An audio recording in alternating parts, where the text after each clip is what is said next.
वो बच्चे की ज़रा केयर भी सौखी होंगी है, बच्चे की देखभाल भी सौखी होंगी और बच्चा ज़रा जल्दी सर्वाइवल कर वैंदा है, बच्चा सेहत भी ना वैंदा है। मीट रेशो की आएगा, उन्होंने पोजीशन की आएगी, सानू कोई चीज़ लभेगी या नहीं लभेगी। अगर स्टॉल फीडिंग रखना चाहते हो तो दमानी शीप के कख भी नहीं लभेगा। अस्सलाम वालेकुम टू अल संगात, क्या हाल जनाब, ठीक ठाक हो? उम्मीद करना मेरे सारे भैन भरा ठीक ठाक हो। अल्लाह पाक सारे भरावां दे माल जान दी ताबरू हर शे दी कदर फरमाए। अल्लाह पाक सारे मुसलमानों दी बच्चियां दे नसीब बच्चे फरमाए। फखर भाई दमानी भेदां दी असां फार्मिंग करना चाहते हैं तो क्या परचेजिंग केड़े इलाके दी करा और स्टॉल फीड दे उत्ते रखनी तो दमानी भेद या लोही भेद तो क्या सानू को प्रॉफिट दे सकदी या नहीं दे सकदी। तो मैं अज टोटल रोशनी इसी चीज़ उत्ते पैसा इंशाअल्लाह, क्योंकि जेड़ा दोस्त सादा शहरी शहर दे रहिंदा पिया, हाँ शौक को एक होर चीज़ है और बिजनेस एक होर चीज़ है। अगर जेड़ा कोई बिजनेस तौर दोते लोही नस्ल की भेद या दमानी नस्ल की भेद यानी कि दोगली कह किस्म की भेद अगर रख के फार्म करना चाहता है स्टॉल फीडिंग दोते तो वह अगर शौक है, वह जहन है बिजनेस दोते तो वह बिल्कुल हर गैस वो बिल्कुल करे ही नहीं तो उस तो बेहतर है। क्योंकि इस दी जेड़ा बच्चा होंदा है वो इतनी ज़्यादा प्राइस दोते सेल नहीं हो सकता। स्टॉल फीडिंग दोते तो खसारा ही होना है, क्योंकि डेली हर चीज़ का रेट तो महंगा तो महंगा तो और वैद जे फार्मिंग वाले पास आवे ना तो उस टाइम व्यापारी मुल नहीं लेंदे कि जी महंगाई है तो अगू खरीदार को नहीं। यानी कि बई हर शे का खरीदार होंदा है, एक जेड़ा तो फार्मिंग दे जानवर का खरीदार को नहीं होंदा। तो इस वजह तो करके वो जानवर का जेड़ा असल रेट होना चाहिए उत्थे नहीं मिलता। और मेन मकसद है कि ब्रीड जी होंदी है तो उस ब्रीड दोते तो चलो एक जानवर होंदा है बच्चा यानी कि शौक वाला, चाहे बकरी है या भेड़ है, अच्छी नस्ल की है, मुंदरी थी गई, तुर्की दुंबा थी गया या कजरी नस्ल की भेद थी गई। तो ये एक शौक के जानवर सेल थी वैंदा है। अगर उस मार्केट रेट में दिठा वने या उसका मीट रेट दिठा वने तो उस वो अजाफी सेल होंदी है। तो अजाफी जिस टाइम सेल थी तो उस टाइम जो स्टॉल फीड वाला होंदा है तो उसमें कोई चीज़ बच पाँदी होंदी है, चाहे बकरी का होवे तो चाहे भेड़ का होवे। हुण जो दोगली बकरी स्टॉल उत्ते रखी पी है या जो साडा दोस्त आखे जी मैं फार्मिंग करना चाहना तो कोई ऐसी ब्रीड दसाओ जी उत्ते मैं स्टॉल फीडिंग उत्ते करा तो इन्होंने भेड़ों उत्ते मेरा कम बजट भी है और इन्होंने भेड़ों उत्ते मैंने शौक है। ठीक है, उदू बिजनेस करना चाहते हैं उदू नाल शौक है। मैं तो भाई शौक करना है बेशक 100 तो एक दफ़ा करो। शौक का जोड़ा होंदा है तो खर्चे की कोई कैलकुलेटर नहीं मारा वैंदा, वो तो शौक दी वंगा होनियां तो हर कोई पैंदा रहा होंदा है। तो ठीक है, उस दे विच अगर तुम आखो एज ए बिजनेस अस रख के सानू प्रॉफिट मिल सी तो बिल्कुल नहीं मिल सकती। हाँ एक सूरत विच मिल सकती है कि तुम सिर्फ स्टॉल दे उत्ते न रखो, तुहाडे कोल ग्रेजिंग या तुहाडा खुला इलाका होवे, चरगाह मौजूद होवे जेड़ा जानवर तुहाडा बाहरों ग्रेजिंग करके ते गुजारा करे। यानी कि सुबह शाम ना होवे तो एक टाइम दे विच ग्रेजिंग होवे, एक टाइम स्टॉल होवे तो वत है कि तुहानू 4-8 आने बच पोसन। तो कितने अरसे दी साल दी 2 दफ़ा बच्चे देनी है कि नहीं भाई। इन्हों का 14 तो 16 महीना का साल होंदा है, 14 तो 16 महीना दे 2 दफ़ा डिलीवर करेंदी है, भेड़ है चाहे बकरी है। ठीक है, अगर फार्मर दे विच कुछ होवे तो वो मिलती है। अगर इस रेशो में दिठा वने 16 तो 14 महीना वाले सिर्फ दिठा वने, अगर ज़्यादा जानवर होवे तो उस दे विच जानवर का मौसम देखना बहुत जरूरी होंदा है। या तो सर्दी आवन वाले बच्चा गिद्दा वैंदा है या सर्दी वंजण वाले बच्चा गिद्दा वैंदा है। उस बच्चे का जो मोर्टेलिटी रेशो होंदा है वो भी कम होंदा है, बच्चे की ज़रा केयर सौखी होंदी है तो बच्चे बंदा जनाब सर्वाइव अच्छा कर वैंदा है तो उसकी देखभाल बंदे थोड़ी आसानी थी वैंदी है। ज़्यादा सर्दी की चाह वने तो उसकी केयर ज़्यादा होंदी है, ज़्यादा गर्मी की चाह वने तो उसकी भी केयर काफ़ी सारी ज़्यादा होंदी है। तो इस करके जनाब वो 16 तो 18 वाला 16 तो 18 महीना तक भी वो प्रोसीजर बन सकता है। क्योंकि असां जेड़ा ना मौसम नूं देखना है कि किहड़े मौसम दे असां हुण भेडां या बकरियां असां क्रॉस करो सां तो किहड़े महीने दे विच वन के क्रॉस थी सन। यानी कि हुण ये चौथे दी आखिर दे भेद क्रॉस थी सी तो 10वें दे वन के डिलीवर करे सी। ठीक है, 9वें दी आखिर दे 10वें दे विच मोर दे विच डिलीवर करे सी तो उस दे विच बच्चे दे यानी कि सर्दी आवन वाली हो सी, गर्मी गई वधी हो सी तो वो बच्चे दी ज़रा केयर भी सौखी होंदी है, बच्चे की देखभाल भी सौखी होंदी है और बच्चा ज़रा जल्दी सर्वाइवल कर वैंदा है, बच्चा सेहत भी ना वैंदा है, सारा कुछ थी वैंदा है। जियां कि हुण सारियां भेडां अज तो जड़ियां 2 महीने पहले डिलीवर की या जिन्हें 20 दिहाड़े पहले डिलीवर किया है या कोई ऐसे जानवर हैं जिन्हें 3 महीने पहले डिलीवर किया तो उन्होंने अजे तक क्रॉस नहीं करवाया।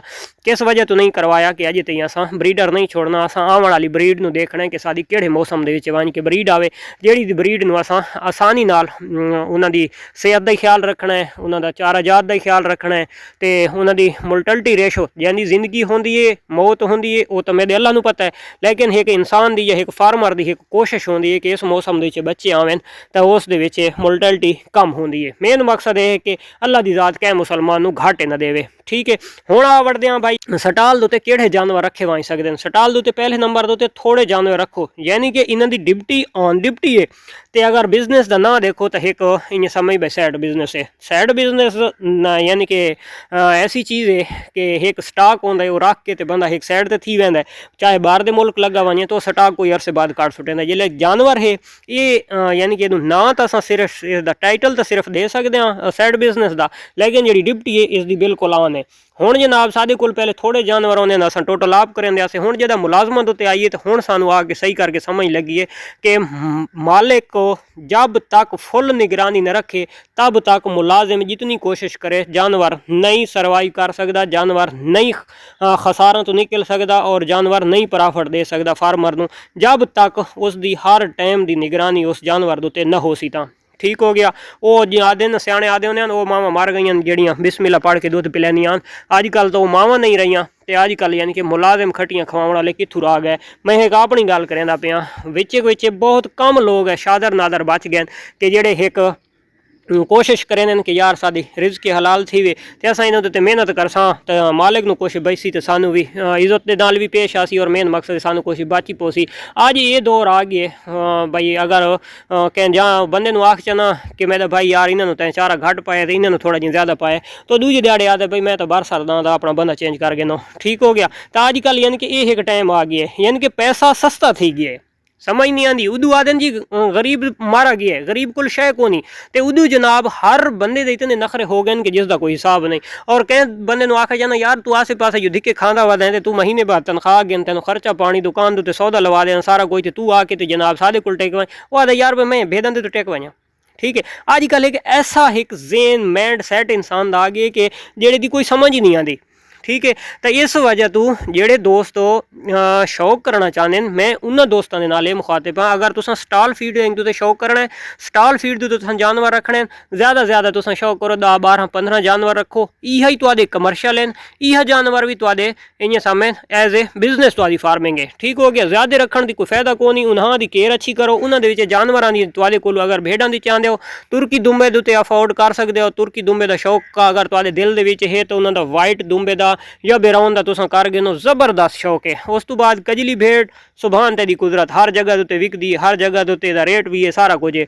उस तो बाद आ वड़दी है डेरा गाजी खान की मुंदरी, बहुत ज़बरदस्त, लेकिन चीज़ अच्छी गिननी है। ये ना होवे जो मंडियां दी 30 ते 40 ते 50,000 वाली 45,000 रुपये वाला जानवर घिन के बाद ब्रीडर ही अच्छा ना छोड़ो तो बाद कल नूं आखो जी असां खसारे वाले पासे तो तुसां बिल्कुल खसारे वाले पासों। सो मेन मकसद है कि तुहाडा जानवर भी अच्छा होना चाहिए।